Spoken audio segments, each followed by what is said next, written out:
Bom dia, pessoal. Estamos de volta com mais um episódio do Lema Podcast, o podcast do Laboratório de Estudos do Monitoramento Ambiental da UFG. E hoje trabalhamos um tema bastante interessante aqui, que é o uso de drones, na atualidade. O professor Hugo está aqui de novo conosco, no nosso suporte aqui, nosso membro fixo da bancada virtual aqui do podcast. Tudo bem, Hugo? Tudo bem, professor Wellington? Bom dia a todos aí que nos ouvem, né? E hoje nós temos um tema muito interessante para tratar, né? Falar um pouco aí sobre os drones, né? As aplicações e tudo mais que tem a ver com essa tecnologia que vem sendo bastante utilizada atualmente, né? Acredito que esse episódio vai render bastante, porque são muitas as aplicações. Mas antes da gente definir, a falar sobre as aplicações, vamos trazer uma breve definição do que seria o drone. Talvez para muita gente já é algo corriqueiro, algo que a pessoa já tenha um domínio do assunto, né? Mas nem para todos.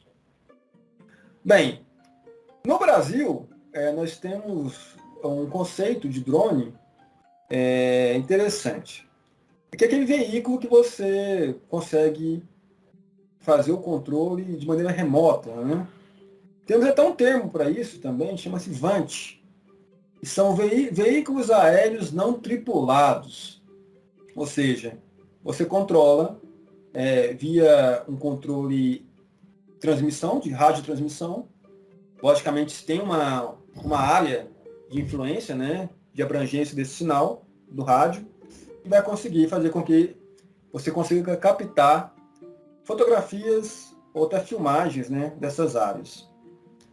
No Brasil, nós temos o VANT, que eu falei, veículo aéreo não tripulado, que a gente acabou já associando àqueles veículos de asa fixa, que se parecem com um pequeno avião, né? Lembram uma asa delta, geralmente é triangular.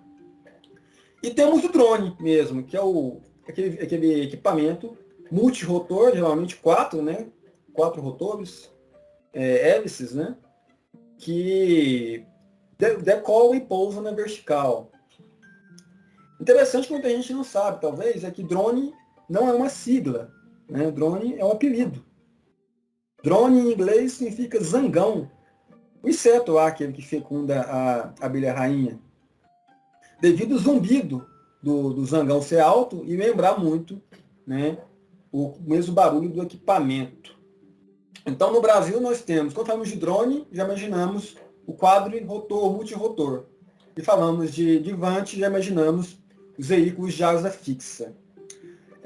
Mas antes mesmo de a gente falar sobre mais detalhes específicos, um ponto interessante que deve ser discutido é o tipo de dado e a geração desses dados para o ambiente das geotecnologias, de base cartográfica, de produto.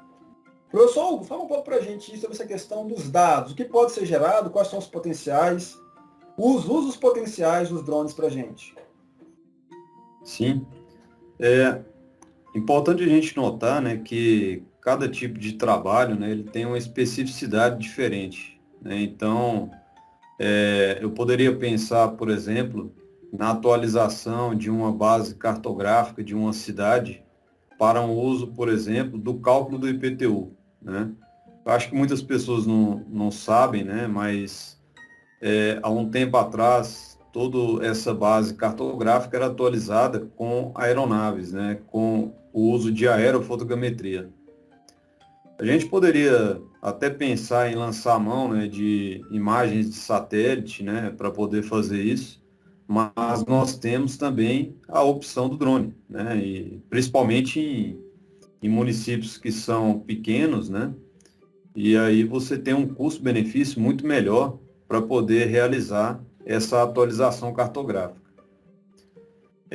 Pensando um pouco aí sobre essa questão do dado, eu acho que a gente poderia colocar aqui também um pensamento sobre que tipo de tema que a gente vai trabalhar primeiramente, Ou seja, eu vou trabalhar com um dado que ele é urbano, ele é rural, eu vou estar trabalhando com a temática, por exemplo, de supressão de vegetação. Porque tudo isso aí, a gente tem ali um tamanho de área, né, que nós temos que avaliar e verificar se é adequado fazer aquele voo com drone ou não, né? Porque muitas vezes nós podemos utilizar o drone, mas também podemos utilizar as imagens de satélite. Então tem que analisar essa viabilidade para ver o custo-benefício e ver se compensa ou não. Uma outra coisa também é verificar a questão da escala do dado, né? Será que a gente vai trabalhar com um dado aonde eu vou precisar de uma imagem diária, de uma imagem semanal, de uma imagem mensal, por exemplo? Então, será que o custo-benefício para se trabalhar com o drone para se obter uma imagem diária compensa ou não? Então, são questões que a gente tem que analisar inicialmente antes da gente, de fato, né, iniciar um trabalho ali com o drone. Dentro do hall de possibilidades, né, a gente tem aí uma infinidade de opções, né, que podem ser utilizadas. Eu poderia trabalhar, por exemplo, com geologia, geomorfologia, hidrologia, né, mapeamento de unidade de conservação, né, área de proteção ambiental, trabalhar com a parte de desastres ambientais, principalmente, né, o que a gente percebe aí que toda época de chuva, né, a gente tem aí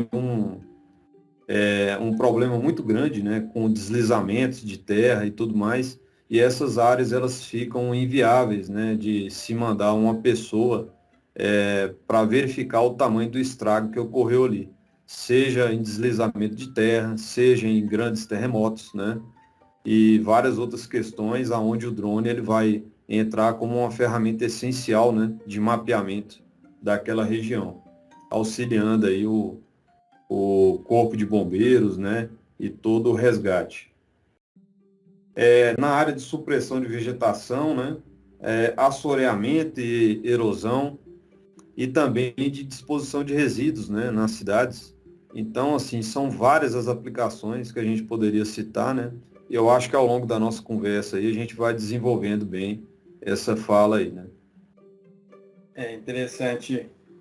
Uma informação interessante que o professor Hugo colocou aí é o barateamento, né, a redução de custos dos levantamentos aéreos com a chegada do drone. Porque antigamente você trabalhava com a aerofotogrametria convencional, onde você tinha uma aeronave, né, geralmente um bimotor, com a câmera aérea acoplada, que fazia o levantamento, fazendo ainda faz, né, para grandes áreas ainda se torna mais viável, né, o uso dessas aeronaves. Mas, a grosso modo, é muito oneroso, porque você paga o aluguel do avião, a hora de voo do piloto, o combustível, todo o processamento dos dados, e isso é muito oneroso. Aqui em Goiânia nós temos um exemplo, né? Salvo engano, no ano de 2012, nós tivemos um voo com levantamento aerofotogramétrico convencional, com uma aeronave dessas, para fazer a atualização cadastral da cidade, cálculo do IPTU. Esse voo custou mais de R$ 1 milhão para a Prefeitura de Goiânia, né? E, às vezes, muitas prefeituras do interior não tinham condições de pagar voos tão caros. Logicamente, Goiânia é uma cidade muito grande, né? Claro, se comparando com algumas cidades, né? Com algumas capitais. Talvez as prefeituras do interior, mesmo dispondo de áreas menores, ainda assim ficaria oneroso trabalhar com esse tipo de dado. Aí, com o advento, né, do drone, se tornou muito mais viável, né, fazer levantamento dessas áreas, né? E você faz atualização de base cartográfica, novos loteamentos, você consegue, com custo muito reduzido, trabalhar com as informações dos drones. Dentro do nosso foco principal aqui, que é atualização de base cartográfica, fala muito sobre mapeamento, né, as geotecnologias, os drones eles são muito utilizados. O professor Hugo citou uma série de exemplos aí, né? Talvez as pessoas conheçam o drone por uso recreativo, né? Porque tem pessoas que adquirem equipamento para brincar mesmo, para filmar alguma coisa, fotografar. mas não às vezes com o mesmo uso que a engenharia e o planejamento exige, tanto em áreas urbanas como em áreas rurais. Por exemplo, você pode comprar um drone aí da faixa de R$ 1.000, dependendo do tipo de drone, para fazer o acompanhamento de uma obra dentro da área urbana. Né? Mas esse mesmo drone já não atende, por exemplo, você levantar uma fazenda, a área de uma fazenda, aplicações no agronegócio. Uma coisa interessante que o pessoal tem que levar em consideração também. Uma coisa importante que tem que se levantar, né, levar em consideração é a finalidade do uso do drone. Então, uma carga útil que pode carregar. Né? Tem drone que entrega correspondência.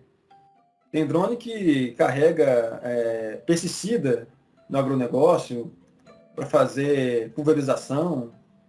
Tem drone que, enfim, faz várias coisas, mas todos eles têm um limite de carga, a carga útil, o peso que ele consegue carregar.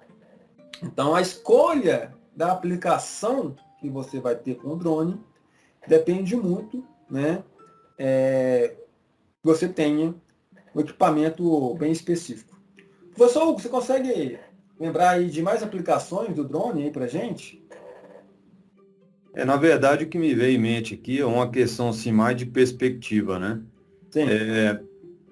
Os exemplos tradicionais, né, eu acho que o pessoal já está bem acostumado aí. E aí me veio aqui algumas questões que são relacionadas mais com o que a gente espera para o futuro, né? E como, por exemplo, a atualização de base cartográfica para ambientes virtuais. E aí entra a questão aí do metaverso, né?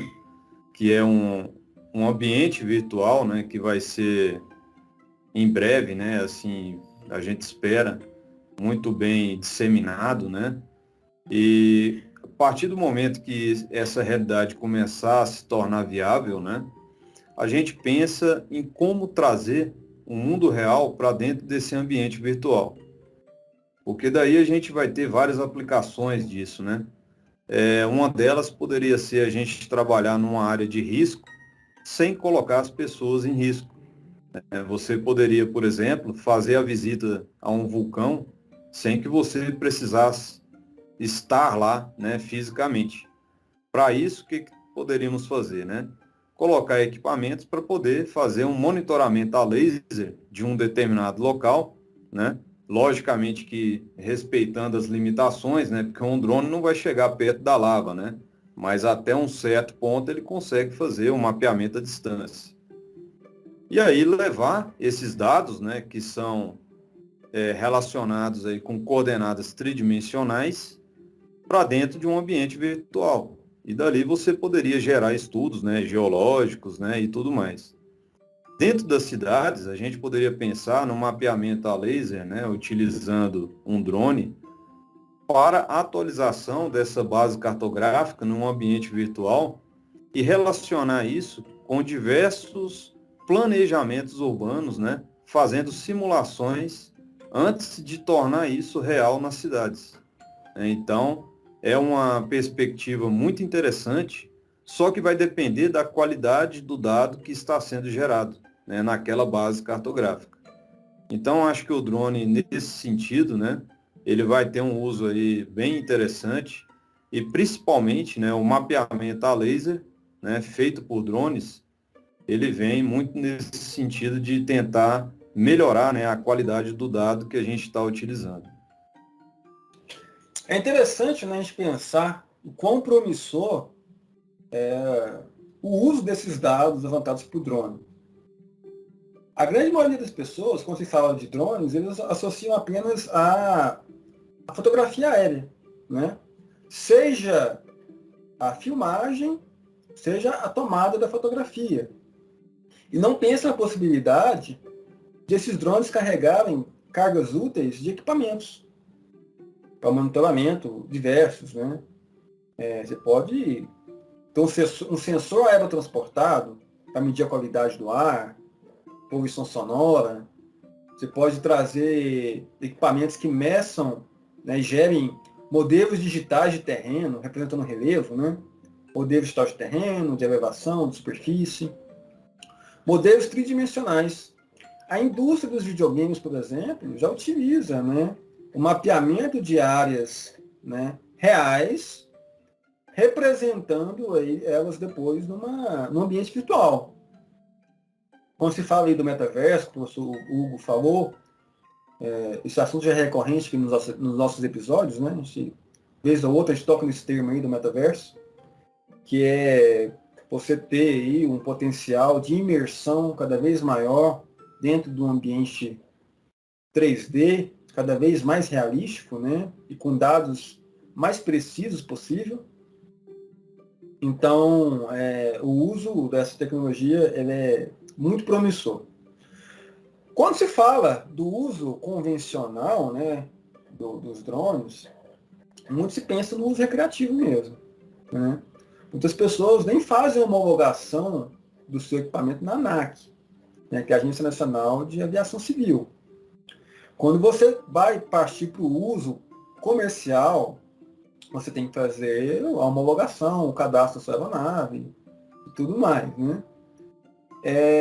Recentemente, teve um levantamento aí, no Brasil, tem mais de 30 mil drones homologados de uso empresarial, né, na ANAC.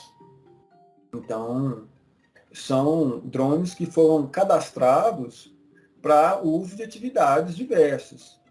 No ramo imobiliário, né, você tem um pessoal que faz filmagens, né, fotografias da área, para venda, né, de imóveis na área rural. Na área urbana, você tem acompanhamento de obras, seja mensal, semanal, ou até diário. Quando você pensa em inspeções diárias, né, linhas de transmissão, antenas de celular, né, de telefonia, enfim, hoje você você consegue enviar drones para fazer inspeção dessas áreas, e muitas vezes já identificando alguns problemas que tem uma viabilidade maior de custo e ganho de tempo, né? Em vez de você mandar um operador às cegas para um lugar, ele já vai sabendo do que se trata. Aqueles grandes painéis, né? Painéis não, aqueles grandes torres, né? Com hélices, né? Para energia eólica, energia do vento, ali é muito difícil o acesso. É muito alto, né? A altitude é muito elevada. Hoje os drones já conseguem fazer inspeções, né? Os painéis eles são bem iluminados, com LED, e já piscam lá de forma que você consegue identificar que componente estragou, o que tem que ser trocado. Então, o uso em si ele é bem diverso, bem diversificado. Complementando aí, professor Wellington, o que o senhor falou em relação às aplicações aí do drone e tal no mercado imobiliário, né? Me veio aqui em mente também uma aplicação bem interessante, que é a aplicação térmica, né? Então, os drones eles estão sendo utilizados aí, por exemplo, para verificar infiltrações em prédios, né? Então, se você tem ali um prédio que, seja ele um prédio novo, né, que acabou de ser construído, e você quer fazer uma inspeção, né, na parte hidráulica, né, daquela construção, você utiliza uma câmera térmica, né, acoplada no drone, e ali ele vai fazer uma inspeção analisando os pontos, né, que tem mais calor e os pontos que demonstram ali umas áreas mais frias, né, que provavelmente são áreas onde tem infiltração, né? Então isso facilita bastante aí também na questão da inspeção do imóvel que a pessoa está pretendendo comprar. E por outro lado também, você tem uma inspeção de imóveis que já estão mais antigos, né? Que precisam de reparos, e aí o drone ele entra como uma ferramenta essencial nesse ponto aí, né? Então acho bem interessante esse exemplo aí. Por coincidência, professor Hugo, cerca de uns 40 dias atrás, eu presenciei isso no condomínio que eu moro, né? Eu moro no condomínio vertical, né? São 3 torres, e ao entrar no elevador, eu vi uma notificação, né, pregada lá no papel, dizendo para a gente não se assustar, né, que é o normal, teria um drone sobrevoando as janelas e sacadas dos apartamentos para verificar a qualidade da pintura que a empresa tinha prestado serviço. Então, olha só que interessante. Eu não presenciei, porque eu não estava em casa no momento, mas eu fui notificado. Então, após a empresa contratada para pintar a fachada do prédio ter finalizado o trabalho, acho que a própria empresa mesmo usou um drone para poder verificar a qualidade do serviço prestado, talvez para verificar se a tinta não pegou em algum determinado lugar, precisa fazer uma nova aplicação, né? Aplicar novamente a tinta ali, até o controle de trincas, né? Que eles fizeram o trabalho de reparo de trincas antes da pintura. Então, eu achei interessante. Quando se fala, né, das aplicações, ainda dentro do que você falou, das inspeções, né? Uma coisa que eu achei bem interessante é na área de segurança, né? Tem já alguns drones que são utilizados em condomínios muito grandes, com esse mesmo sensor térmico que você comentou aí, para verificar o trânsito de pessoas, né? Às vezes você tem um ponto de calor ali que representa uma pessoa, e não deveria ter ninguém naquele momento ali, às vezes a ronda que faz ali o condomínio não deveria estar naquele momento, uma pessoa transitando em um horário não convencional, o drone consegue captar essa informação térmica e repassar para a equipe de segurança mais próxima verificar uma possível ocorrência ali. Se pensarmos na área de logística, isso torna mais interessante ainda, né? Quando se fala em logística, tem um termo que eles usam de last mile, que seria a última milha, né? Das entregas. No Brasil, nem tanto, né? Nem sei se no Brasil já fizeram algum área piloto assim, mas nos Estados Unidos já vem se consolidando a entrega de alguns produtos, medicamentos, por drones. A própria Amazon mesmo tem um drone que faz entrega de correspondência, de pedidos, né? Farmácias entregam remédios, medicamentos. Durante a pandemia, isso foi muito usado, né? No auge da pandemia, o pessoal estava em isolamento, um lockdown, né, que teve nos Estados Unidos. Muitas farmácias faziam entregas via drones, né? Mas nem tudo são flores, né? Uma coisa interessante também disso são os problemas que o pessoal tem. E são problemas de drop, né? Que seria como liberar essa carga útil que está sendo carregada. Por exemplo, se você pousa o drone na calçada ou no quintal, dependendo da altura que tiver, se tiver algum animal doméstico, como um cachorro, ele pode atacar o drone. É prejuízo da empresa, né? Então, qual seria a solução? 1,5 m até 1 metro de altura você liberar a carga que está sendo carregada. Porém, isso pode acarretar na danificação, né? Causar algum dano no produto, né? Pode quebrar, solo frágil, né? Então, outro problema também, se o cliente está em casa para receber esse produto, essa encomenda, quem mora em apartamento, né? Como é que recebe isso, né? Aí a gente vê como as coisas vão se atualizando. Alguns condomínios nos Estados Unidos e na China já estão trabalhando com áreas de pouso, né, seguras, né, para o cliente nos terraços dos prédios. Eu mesmo aqui não tenho acesso ao terraço do meu prédio, a porta é trancada. Uma questão de segurança, né? Mas tem criança no condomínio e tudo mais. O que eles estão fazendo, algumas empresas? Estão criando áreas seguras nos terraços para entrega de produtos via drones. Então, de forma segura, a pessoa acessa o terraço e vai lá receber esse produto. Aí você tem vários exemplos, né? Quando se fala na área de medicina, o transplante de órgãos, cada minuto, né, cada segundo depois que o órgão é retirado, né, o transplantado receber, cada segundo conta. Então, muitas vezes é muito oneroso fazer essa entrega por helicópteros, né? Então, você tem o uso aí dos drones para entregar órgãos, né, do terraço de um prédio até o terraço de outro, que é bem interessante. Você consegue pensar, professor, assim, eu falo consegue pensar porque a gente poderia falar o dia todo, né? Horas e horas sobre esse assunto. Mas alguma coisa relevante que você quer acrescentar sobre esses usos? Uma coisa que eu fico pensando aqui é que talvez as pessoas devem estar imaginando, né?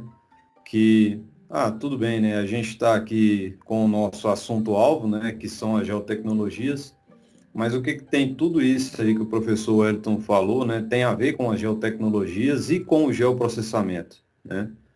É que por trás disso aí tudo, pessoal, vocês que nos ouvem, né? Existe toda uma questão aí que está relacionada com o sistema GNSS, né? Sem o sistema GNSS, nada disso seria possível. Porque não teria como um drone sair do ponto A, chegar no ponto B, sem que ele estivesse relacionado com o sistema GNSS, né? Ou como muitos conhecem, né, pelo sistema GPS, né? Tudo isso é que viabiliza, né, o funcionamento dessas aeronaves, né?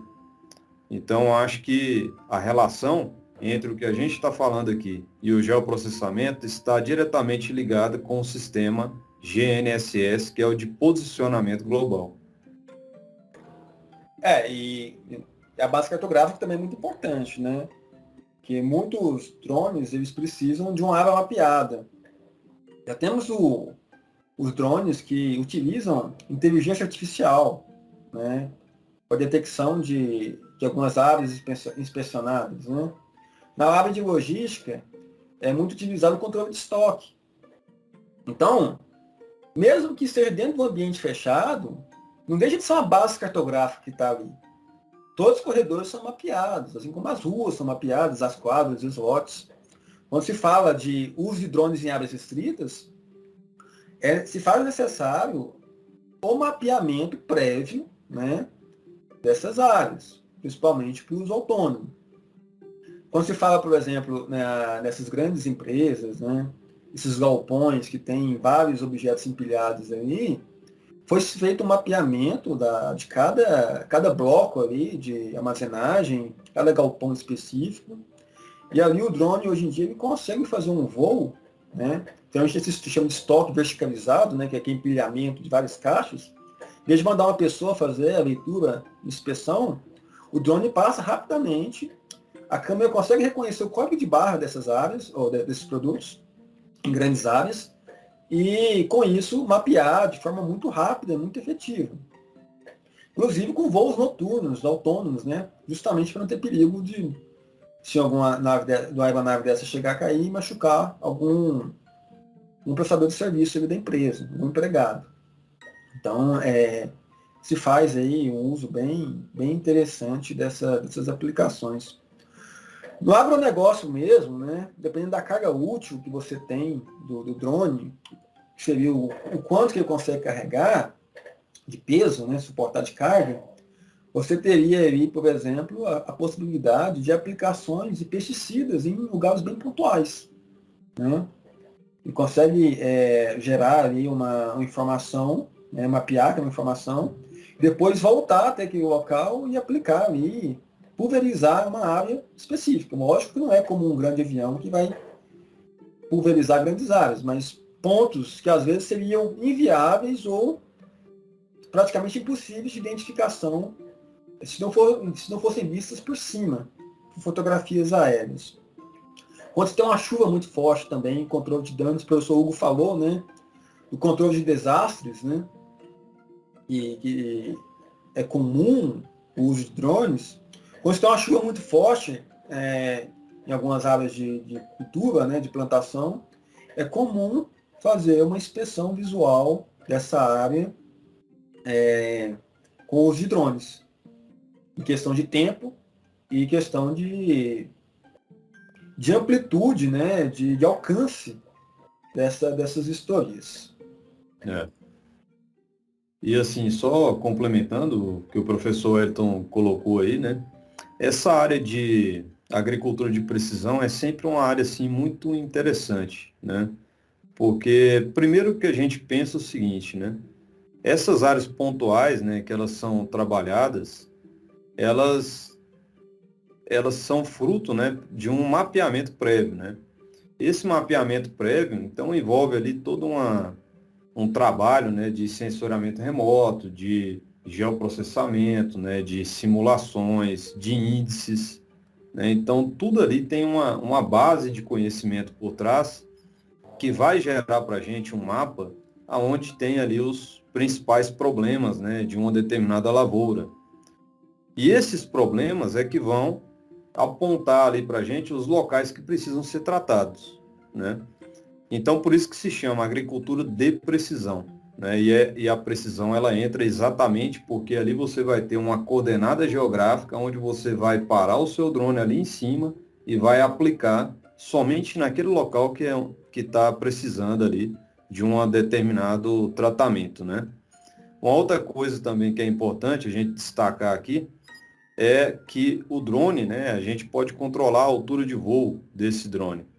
Então, quando a gente trabalha com produtos que são nocivos, né, como os agrotóxicos, eles podem ser dispersos, né, pelo vento. Então, se você faz uma altura de voo que está ali bem próximo da vegetação, você evita que esse produto nocivo seja espalhado pelo ar, né, pelo vento.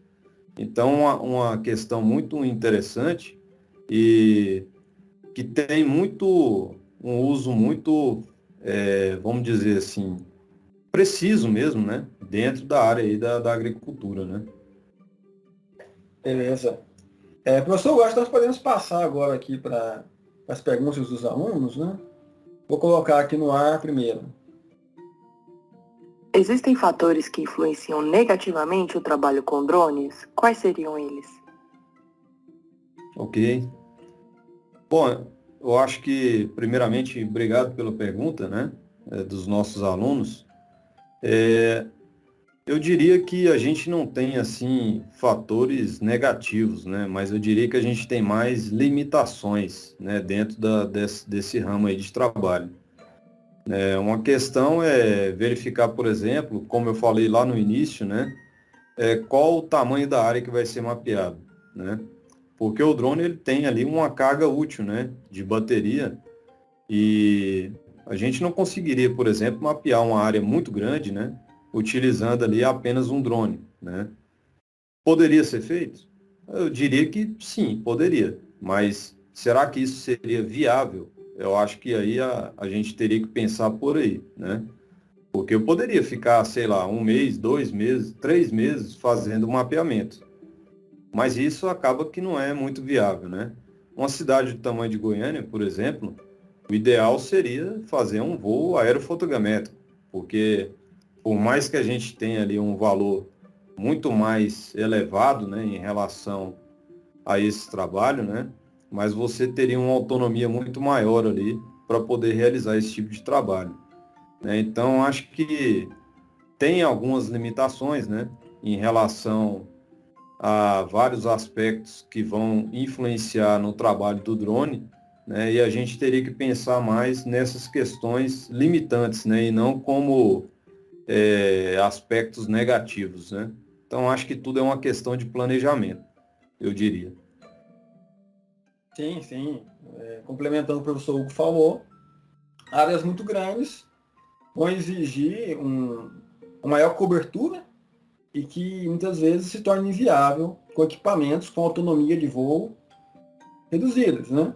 Mas você tem baterias extras e tudo mais, chega um ponto que se torna inviável. Eu trabalhei num projeto uma vez, mais ou menos mais de 10 anos atrás, da Ferrovia Norte-Sul, saindo do sul aqui, região sudeste de Goiás, passando por Minas Gerais e indo até São Paulo.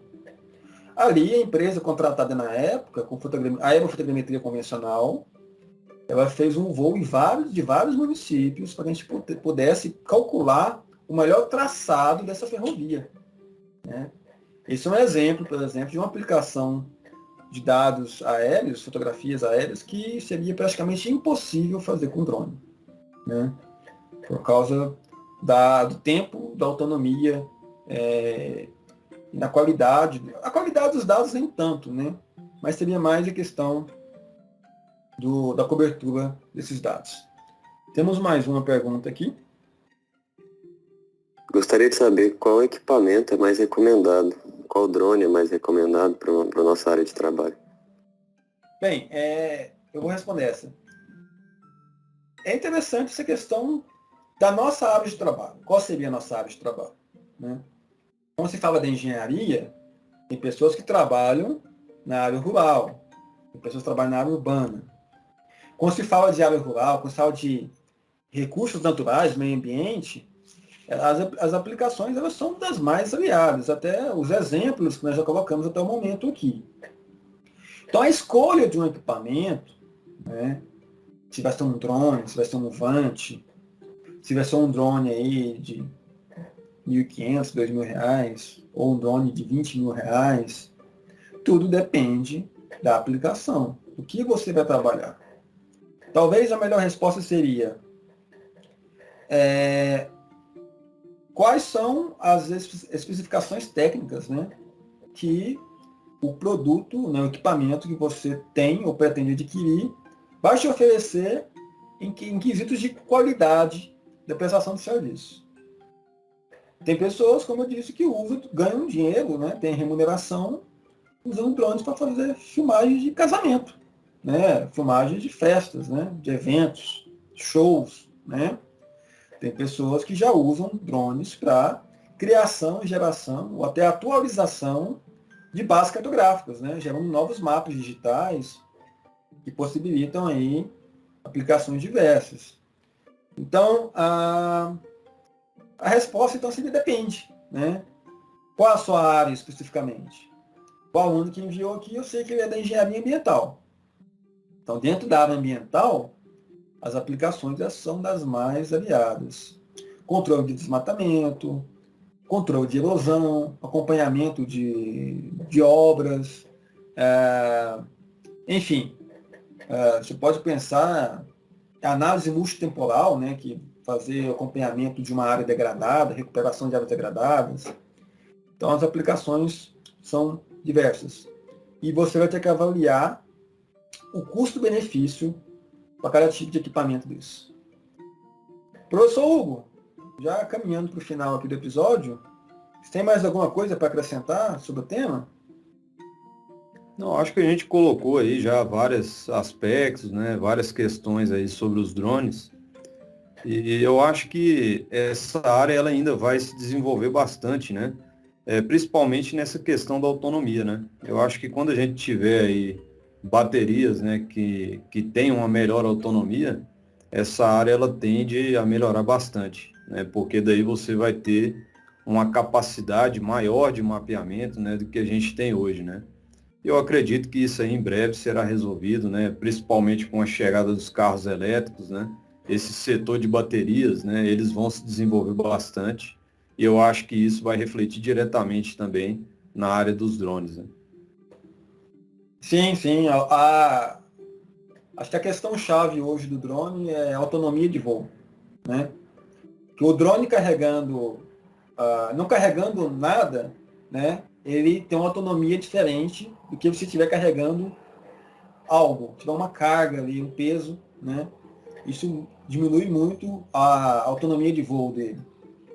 Grandes drones, como os de uso militar, conseguem traçar grandes rotas, né? Às vezes até de centenas de quilômetros de distância, né? Os drones de uso militar, que parecem mini caças, né? Só que sem o piloto. Então, aí já tem outro funcionamento, né? Que é com combustível, né? Gasolina, não bateria. E finalizando aqui, tem uma tendência muito grande da aplicação dos drones no nosso dia a dia, né? Eu estava vendo uma reportagem falando sobre as rodovias, acho do estado da Califórnia, nos Estados Unidos. Quando você entra na rodovia, já tem uma placa dizendo avisos de monitoramento por drones. Os drones monitoram acidentes na rodovia, qualquer problema de engarrafamento, mapeamento. Inclusive, ele tem um radar que multa motoristas que estão em alta velocidade. Olha só que interessante. Então, o uso de drones ele é cada vez mais presente no nosso dia a dia e, com certeza, se fôssemos esticar esse assunto aqui, esse episódio teria pelo menos mais 1 hora de duração. Professor Hugo, agradeço mais uma vez aí pela participação, pelo suporte e toda a nossa audiência. Temos assuntos aí correlatos, né, que foram levantados aí nesse episódio. Até o próprio metaverso, o professor Hugo tinha falado em outro episódio também. Censuramento remoto, uso de imagens de satélite, sistema de informações geográficas. Tudo isso estão nos episódios anteriores que às vezes pode auxiliar aí, às vezes alguém que ficou perdido em algum termo ou outro. Se quiser dar uma conferida no nosso conteúdo, estamos aí nas redes sociais, estamos no YouTube, Spotify, estamos no Instagram também. Então é isso, professor Hugo. Agradeço mais uma vez e até o próximo episódio. Agradeço a audiência também, pessoal. Eu que agradeço a oportunidade. Até a próxima. Até mais, pessoal. Até mais.